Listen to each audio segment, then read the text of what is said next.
আসসালামু আলাইকুম, কি অবস্থা সবার? লাইট এন্ড একাডেমির পক্ষ থেকে রসায়নের গল্পের যে আমরা ধারাবাহিক সিরিজ গুলো আপলোড করতেছি তার প্রথম পর্বে তোমাদের সকলকেই স্বাগত। আমার হাতে এটা কি নিশ্চয়ই প্রশ্ন করতেছো এবং ভাবতেছো এটা দিয়ে কি করবো, তাও হয়তো মনে মনে ভাবতেছো। সমস্যা নাই, আমরা এটা দেখবো। আপাতত রাখো।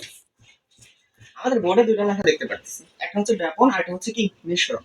আমরা এই দুইটা টপিক সম্পর্কে জানবো এবং এই দুইটা টপিকের মাঝে পার্থক্য কি সেটাও জানার চেষ্টা করবো।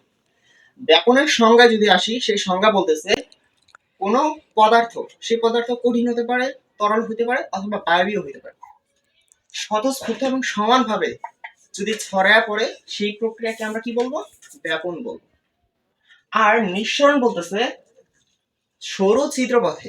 আমাদের বইয়ে সরু চিত্রপথ লেখা থাকে, কিন্তু সরু চিত্রপথ হওয়া লাগবে এমন না। বিষয়টা হচ্ছে কোন একটা পদার্থ অবশ্যই গ্যাস হওয়া লাগবে। কোন একটা গ্যাস যদি উচ্চ চাপ থেকে নিম্নচাপে সজোরে বের হয়ে আসে, তাইলে যে প্রক্রিয়াটা, সেই প্রক্রিয়াকে আমরা কি বলবো? নিঃসরণ বলি। আমরা এই দুটা আরো ভালোভাবে বুঝতে পারবো এইখানে। এটা হচ্ছে পারফিউম। আমি যদি এটাকে স্প্রে করি, যদি এটাকে স্প্রে করি, তাহলে বলতো কোন প্রক্রিয়াটা আগে ঘটছে?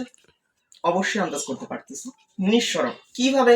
কারণ নিঃসরণের সংজ্ঞায় বলতেছে উচ্চ চাপ থেকে নিম্ন চাপের দিকে। কিভাবে? আমি যখন এটাকে এইখানে সুইচে চাপ দিলাম, তখন এটা কি, যে ভিতর যে চাপটা ছিল উচ্চ চাপ, সেটা কি বাইরের দিকে বের হয়ে আসছে। কোন প্রক্রিয়া? সজোরে। তাহলে এটাকে আমরা কি বলছি? নিঃসরণ। এবং বের হয়ে আসার পর আমাদের এই ঘরে যে অণুগুলা ছড়ায় পড়ছে, সেটা সমানভাবে চারিদিকে ছড়ায় পড়ছে না? এবং কি সেইখানে কি আমরা কোনো চাপ দিছি? না, সমানভাবে চারিদিকে স্বতঃস্ফূর্তভাবে ছড়ায় পড়ছে। সেইটাকে আমরা কি বলি? ব্যাপন।